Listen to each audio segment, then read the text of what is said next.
यार अब एक शेर है कि उठाना खुद ही पड़ता है थका टूटा बदन, साकी के जब तक सांस चलती है कोई आपको कंधा कैसे नहीं। संभाला जोया? क्योंकि पहले फर्स्ट हस्बैंड आपका कैसा हुआ, समझौते पे लाइफ गुजारी, सारे सेक्रीफाइस किए, उसके बाद जब सेकंड आपने स्टेप उठाया, सेकंड मैरिज, फिर वो भी ना रहा, फिर दो दफ़ा एक इंसान हर्ट होता है लाइफ में, बड़ा डिस्टर्ब होता है, कैसे फिर अपने आप को कि मुझे नहीं वो सूट किया बिकॉज़ देखो 2013 कोई बहुत पुरानी बात नहीं है। दुबई में एक लड़की है, सेटल्ड है, वो जॉब कर रही है, अपनी जॉब छोड़ के अपने मियाँ को सेट करवाती है और फिर सास की और ससुर की खिदमत करने के लिए मैंने इस टाइम को अच्छा करना है आगे। तो अब ये 6-7 महीने के बाद एक बात समझ में आई है, राबे ये जो ज़िंदगी मैंने गुजारी है ना, मुझे इस पे कोई पछतावा नहीं है, मुझे सीखने को बहुत कुछ मिला। तो मैंने सारा घूमा फिरा, एक्सप्लोर किया। अनमैरिड थी तब मैं। तो 2013 में अप्रैल 2013 में आई गो फॉर मैरिज। 2012 पीक का टाइम था। सो मिनिस्ट्री ऑफ इवेंट्स उनके साथ मैं काम कर रही थी। Then I go to Singapore, I go to Malaysia, Thailand, India, Nepal. So everywhere जो साथ साथ मस्कट सब कंट्रीज़ हैं यूरोप साइड को निकल। हाँ, मैं विज़िट वीज़ा पे गई। ऐसे नहीं था कि परमानेंट जॉब नहीं थी। तो वहाँ जाकर जो जॉब उन्होंने रेकमेंड की थी उनके स्केल्स पे वो चीज़ें पूरी नहीं हुई। तो आफ्टर 1 मंथ उन्होंने मुझे नोटिस दे दिया कि जॉब नहीं है। Then I try by myself. वो मैं सारी लाइफ दुबई में रही हूँ। पाकिस्तान का माहौल बहुत different. Even my study is from Lahore और मैं लाहौर रही हूँ काफ़ी अर्सा। अस्सलाम वालेकुम नाजरीन, मैं हूँ आपकी होस्ट राबिया मिर्ज़ा। खुश आमदीद कहूँगी इस प्रोग्राम में। नाजरीन, इस वक्त मेरे साथ ज़ोया मौजूद है। पहले आप ज़ोया की थोड़ी सी लुक्स चेक करें और अब की ज़ोया और पहले की ज़ोया में क्या फ़र्क था। ये कहानी बीच की है क्या? किस वजह से टर्निंग पॉइंट आया? क्यों अब ये बन गई है लड़की से लड़का? और क्या मामलात हुए, सारा पूछते हैं ज़ोया से। अस्सलाम वालेकुम। वालेकुम अस्सलाम रबिया। कैसी हो ज़ोया? अल्लाह का शुक्र, मैं बिल्कुल ठीक। आप कैसी हैं? अल्हम्दुलिल्लाह। ज़ोया बहुत प्यारी थी पहले, अब भी है, अब दिल की है। पहले लुक्स वाइज भी बहुत ग्रेसफुल थे। अपने आप को क्यों चेंज किया? चेंज तो नहीं खैर कह सकते, लेकिन वैसे ही बस थोड़ी सी लो। चेंज है ये, चेंज है यार, टोटली चेंज। चेंज है थोड़ा सा। माहौल का फ़र्क होता है, फिर आपकी लाइफ का थोड़ा टर्निंग पॉइंट जैसे कि आपने कहा। तो इंसान डिप्रेशन में चला जाता है, अपनी लुक्स की तरफ या ड्रेसिंग की तरफ तवज्जो देनी छोड़ देता है। उम्र का भी कुछ तकाजा होता है। क्या उम्र है आपकी? मैं वैसे ही मजाक कर रही हूँ, 41 ईयर है मेरी ये एज। उम्र तो ना ना हुई। हाँ exactly, but the thing is that कि कुछ लाइफ में इंसिडेंट ऐसे हुए और स्टिल मैं उस चीज़ से निकलने की कोशिश कर रही हूँ। तो कुछ अर्सा के लिए अपने आप पर तवज्जो देनी बिल्कुल छोड़ दी। You was settled in Dubai, but now you are in Pakistan. Why? बस ये कोरोना की कुछ मेहरबानियाँ एंड देन मेरे हस्बैंड का बताया मैंने आपको, इज़ नो मोर। सो वहाँ पर कोई अट्रैक्शन ही रही, जॉब ख़त्म हो गई, उनकी तो वैसे ही ख़त्म हो गई और मैं भी फिर नहीं कर सकी आगे continue. Then I need emotionally support family की, घर की। तो मैं वापस आ गई, बस फिर यहीं की होकर रह गए। जान 2023 I came to Lahore before 7 month I guess, now is July. तो बस फिर लाहौर में आके कुछ चीज़ें ऐसी ऊपर नीचे हुई, कुछ बैड एक्सपीरियंसेस हुए जॉब वर्क प्लेस पे। देन आई और 3 इयर्स के गैप के बाद आप एकदम से प्रोफेशनल लाइफ में आते हो, चीज़ें बड़ी चेंज हो जाती हैं। लाहौर की मार्केट या इस चीज़ों को मैं समझ नहीं सकी because from 2010 I settled in Dubai. Depression ऐसा हुआ कि डिप्रेशन में जोया लड़की को लड़का बना दिया। यहाँ पर तो और ही कुछ मामलात होते हैं। यहाँ लड़के लड़कियों के रूप में हैं और आप लड़की हो के लड़कों के रूप नहीं में यार, आ वो गए। बस ऐसा था कि कुछ मुझे मुझे बाहर निकलते हुए देखो, मैं सारी लाइफ दुबई में रही हूँ। यहाँ आ, पाकिस्तान का माहौल कुछ पाकिस्तान का माहौल बहुत different. Even my study is from Lahore और मैं लाहौर रही हूँ काफ़ी अर्सा। लेकिन तब शायद एक छोटे सिटी से या छोटे गांव से लाहौर आके अट्रैक्शन का कुछ और था लेवल। फिर जब मैं बेसिकली आपका होम टाउन कौन सा है? एक्चुअली मैं साहिवाल से आगे एक छोटा सा सिटी है चिचावतनी, तो उससे भी आगे एक गांव है कसोवाल, शायद आपने नाम सुना हो। तो और फिर लाहौर मेरी सिस्टर एक ब्याही हुई थी, देन मैं स्टडी करने यहाँ पर आ गई। एक्चुअली मेरा बचपन या आप जवानी कह लें वो लाहौर में गुजरा है। फिर 2010 में मैं दुबई सेटल्ड हो गई ना, और 2023 तो 20 साल ऑलमोस्ट 10 से लेके 2010 से लेके 2020 तक 10 years is not a small time. तो दुबई थी मैं। दुबई कैसे जाना हुआ? दुबई किसके साथ गई? हाँ मैं बताती हूँ। शिपिंग था एक Faiz cargo, old name was Faiz cargo and new name is worlding shipping. तो when I complete my BCom तो मैंने उनको as a customer service executive join किया था।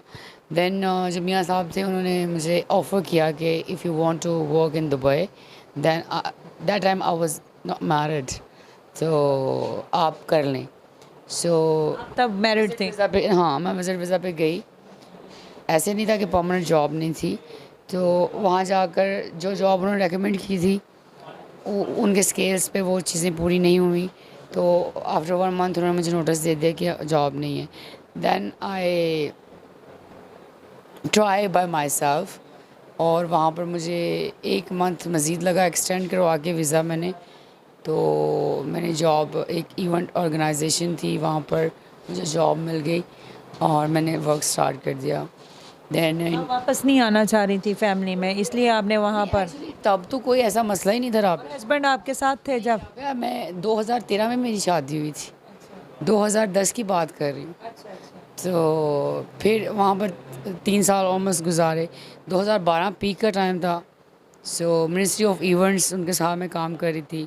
Then I go to Singapore, I go to Malaysia, Thailand, India, Nepal. So everywhere जो साथ साथ Muscat सब कंट्रीज़ हैं यूरोप साइड को निकाल के। तो मैंने सारा घुमा फिरा एक्सप्लोर किया। अनमैरिड थी तब मैं। तो 2013 में अप्रैल 2013 में आई गो फॉर मैरिज। घर वालों की रजामंदी से शादी हुई और after 2 years we have some clashes. हम साथ बच्चे बेबी वगैरह? नहीं, I don't have baby from him. तो बस 2 साल में हमारा इतना कुछ अच्छा टाइम नहीं गुजरा जिसे हैप्पीली मैरिड कपल कह सकें। But I tried a lot कि समझौते आपने किए? कंप्रोमाइज़ देखो मैंने भी किया, उसने भी शायद किया होगा। But the thing is that कि मुझे नहीं वो सूट किया। बिकॉज़ देखो 2013 कोई बहुत पुरानी बात नहीं है। दुबई में एक लड़की है, सेटल्ड है, वो जॉब कर रही है, अपनी जॉब छोड़ के अपने मियाँ को सेट करवाती है और फिर सास की और ससुर की खिदमत करने के लिए आ जाती है। दैट वाज माय एफर्ट कि मैं अपनी शादी बचा लूँ। हाँ, मेरी सिस्टर्स ने कहा 2 साल जो हैं वो ज़रा अच्छे से गुजार लो, 2 साल के बाद चीज़ें सेट हो जाती हैं। तो 2 साल मैंने इसलिए गुजारे कि चलो, he was good man, perfect आदमी था, पढ़ा लिखा था, मेरे साथ अच्छा लगता था। तो मुझे लगा कि नहीं यार, मुझे कोशिश करनी चाहिए। दुबई में रह लिया, काम भी कर लिया, तो इधर क्या और उधर क्या। मैं नवंबर 2020 को पाकिस्तान आया। फिर उसके बाद 3 साल में अपने घर आपने आपको कैसे संभाला जोया? क्योंकि पहले फर्स्ट हस्बैंड आपका कैसा हुआ, समझौते पे लाइफ गुजारी, सारे सेक्रीफाइस किए, उसके बाद जब सेकंड आपने स्टेप उठाया, सेकंड मैरिज, फिर वो भी ना रहा, फिर 2 दफ़ा एक इंसान हर्ट होता है लाइफ में, बड़ा डिस्टर्ब होता है, कैसे फिर अपने आप को संभाला? यार अब एक शेर है कि उठाना खुद ही पड़ता है थका टूटा बदन, साकी के जब तक सांस चलती है कोई कंधा नहीं देता। तो 3 साल डिप्रेशन में ऐसे गुजरे कि मैं आइसोलेट हो गई, बिल्कुल अलग हो गई। अपनी सिस्टर के घर थी। तो फिर कुछ रिश्तेदारों की मेहरबानियाँ, उनकी फेसेस भी नज़र आए। तो पहले तो डिप्रेशन की इंतहा थी कि बिल्कुल ही चारपाई पे इंसान जैसे बेबस हो जाता है। तो आहिस्ता आहिस्ता फिर लाइफ की तरफ 3 साल लग गए यार। 3 साल लग गए कि मुझे ये समझ में आया कि मुझे खुद ही बाहर निकलना है, और अपने आप को खुद ही संभाल? मुझे खुद ही संभालना है। तो ड्रग्स कैसे यूज़ किए, मतलब एडिक्शंस कैसे? रबे ये 6-7 महीने पहले की बात, 2023 को मैं मतलब यकम जनवरी 2023 को मैं लाहौर आई। उसके बाद एडिक्शन हुई, कौन-कौन सा? ट्राई की और आफ्टर 7 डेज़ मैं लेती थी, क्योंकि मेरे पास इतने पैसे नहीं थे कि मैं उसको ख़रीद सकती। तो बस एक फ्रेंड के, हाँ, मैंने ये स्टार्ट किया तो मुझे ठीक लगा, थोड़ा सा एक्टिव लगा खुद में, और चीज़ें जो डिप्रेशन की तरफ लेके जा रही थी वो थोड़ा सा पॉजिटिविटी उसमें आई। पता नहीं माइंडसेट ऐसा था, तो पता था कि ये चीज़ ठीक नहीं है। तो आफ्टर गैप मैंने इसको, और 6 महीने में आप लगा लो राबिया कि महीने में 4 या 5 दफ़ा मैंने किया।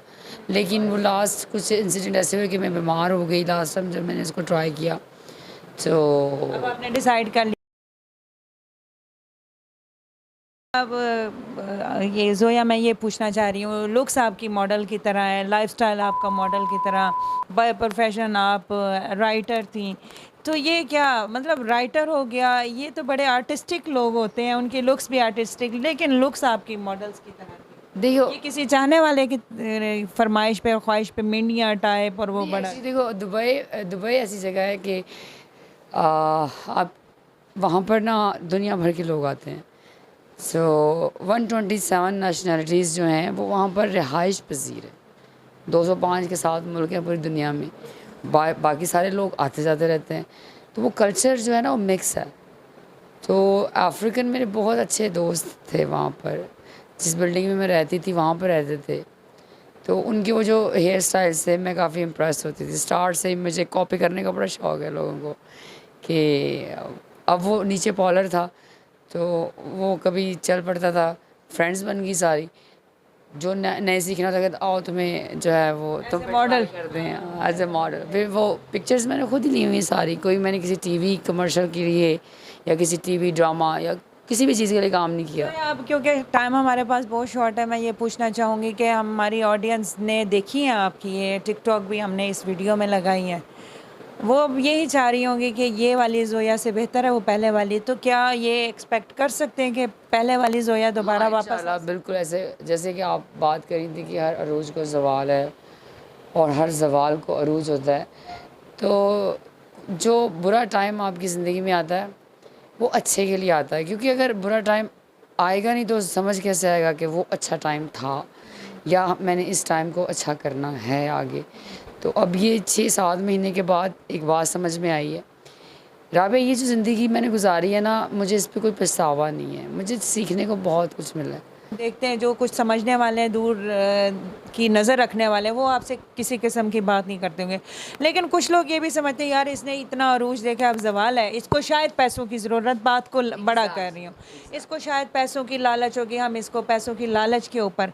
कभी आपको हुआ कि सेक्सुअल भी आपको किसी चीज़ के लिए यार सेक्सुअल हरासमेंट होती है, आपको फोर्सफुली तो नहीं आप कह सकते, लेकिन लोग ऑफ़र करते हैं। हमारी बेस्ट विशेज़ हैं ज़ोया आपके लिए। नाज़रीन, आप बताइएगा कि आपको ये प्रोग्राम कैसा लगा है, पहले वाली ज़ोया सही है या ये, आप कौन सी ज़ोया को दोबारा देखना चाहते हैं? हाज़िर होंगे नए प्रोग्राम में, अपना बहुत ख्याल रखिएगा। अल्लाह हाफ़िज़।